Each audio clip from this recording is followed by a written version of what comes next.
This is me now, all the time. Since we sat down, I figured out 3 different ways to kill each and every person here, including you. I can't switch it off anymore.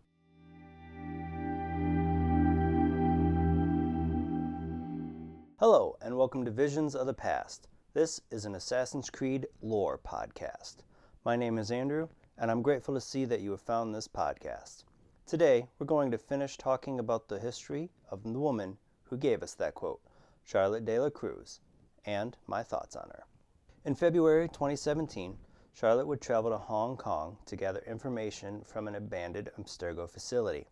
While there, her assassin team would be attacked by the instruments of the First Will, and while the assassins were killed, Charlotte would manage to escape out a window, landing on a van.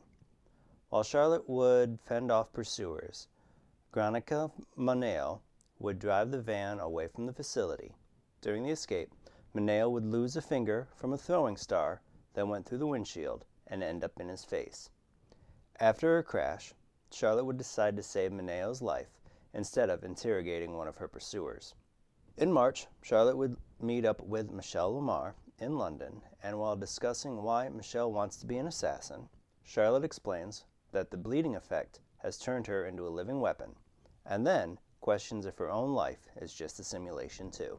While reviewing a list of pieces of Eden retrieved from the Hong Kong lab, Michelle pulls up an image of the Kui Noir that Charlotte realizes is the mountain glimmer that Conchas mentioned in his message, and with Michelle convinced it was present in the Spanish Civil War, Charlotte would enter a makeshift animus, though it appears to malfunction, with Charlotte seemingly trapped inside a simulation and unable to wake.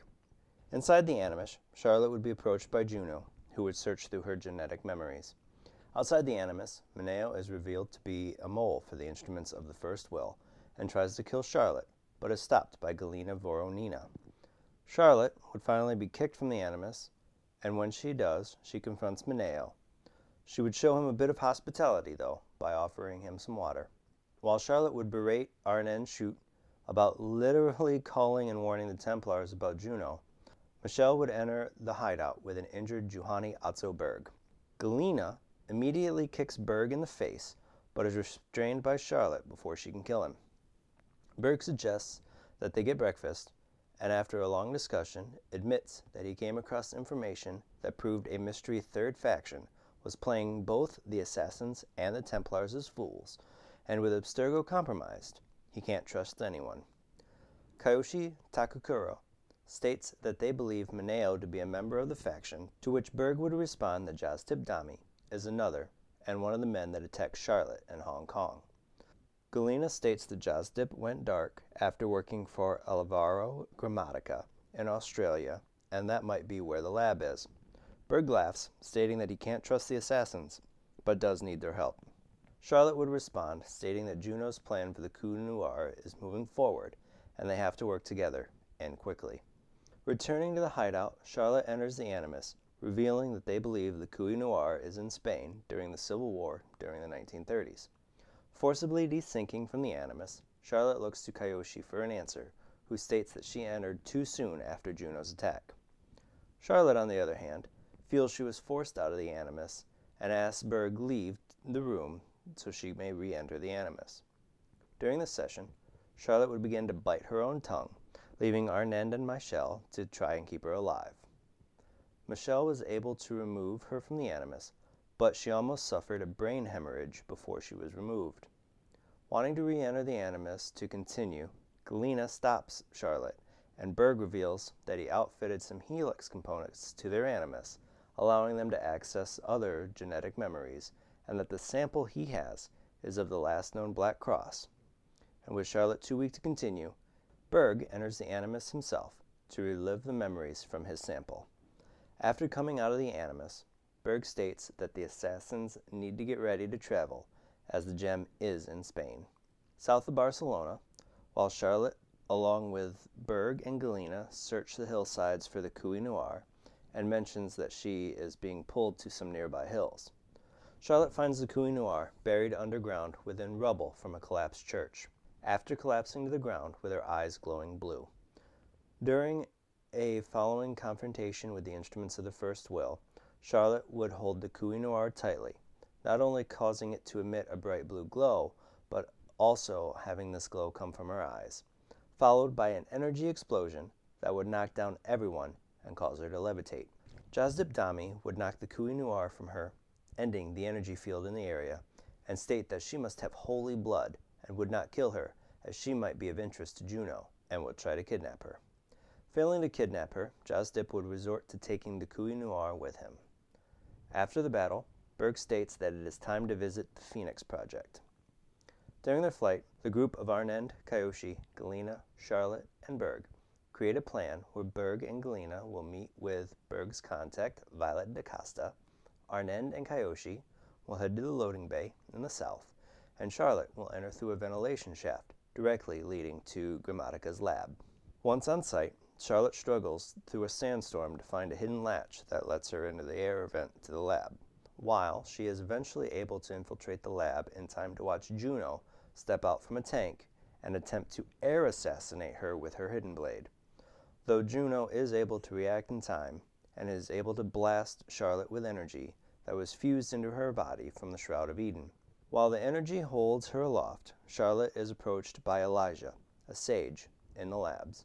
While Juno finishes getting dressed, Elijah mentions that he recognizes something old within Charlotte, as it was inside him, giving the Kui Noir to Charlotte, allowing for energy to fill the room with bright light. Charlotte, able to control the energy, shields her allies within the facility by leading them to the labs with the energy and away from other members of the Instruments of First Will. As they enter the lab, Juno knocks the Kui Noir from Charlotte, and after blasting Arnend and Kyoshi, grabs Charlotte by the hair, but she sees Conscious staring back at her, who mocks Juno's new body. This is actually an illusion Charlotte is creating using the Kui Noir, but Juno becomes upset from the mockery and starts blasting Conscious. But instead, she starts to destroy the lab, which breaks the illusion. After the lab falls around her, Juno tells Elijah to give her the Kui Noir, but before she can receive it, Charlotte stabs her through the back of the throat, killing Juno. As the rest of the group escapes, Charlotte is trapped by falling debris, and once outside, Berg sets off an explosion that destroys what is left of the building, seemingly killing Charlotte. Charlotte was headstrong and opinionated, but at the same time she was witty and deplored inequity within the world. But her place within the lore and the story cannot be denied with her assassination of a resurrected Juno. I know that this assassination of a resurrected Juno bothered a lot of people within the Assassin's Creed community, as Juno had been an overarching villain from Assassin's Creed Brotherhood to Assassin's Creed Syndicate. I get that this story should have ended within a game and not thrown into a comic, but to me that's not a good reason for us to dismiss Charlotte. Yes, we can have our issues with the storyline and how it ended within the comic, but Charlotte on the whole, though, I enjoyed watching her grow from someone who just wanted to do good to an assassin that could do just about anything. And she had a lot in common with Desmond. She had a high concentration of Isu DNA. She had what the assassins called the sight, what you and I call eagle vision. She handled the Kui Noir, while Desmond handled an Apple of Eden. I mean, look at it this way. Not only does Desmond and Charlotte have the Isu connections, the high DNA count, the control over the artifacts, the eagle vision, they were both trained with the Animus. They both have issues with parental figures. They both end up dedicated not only to the Assassin's Creed and the Brotherhood, but to their cells themselves and bringing down the Templars. Now that I look at it, they almost recreated Desmond in Charlotte, and I really don't have a problem with that. They just had a lot in common, and while I understand the argument that the story should have ended within Assassin's Creed, the game, and not within Assassin's Creed, a comic, I'm just glad we got an ending to the story, and that we haven't had to sit for the last 6 years, I think, if my math is right, wondering what happened to Juno. Thank you for your time. Please feel free to subscribe to the podcast, and you can find me on Twitter at visions_AC. Until next time, my assassin friends, make sure to follow the creed, and to those Templars listening, may the Father of Understanding guide you.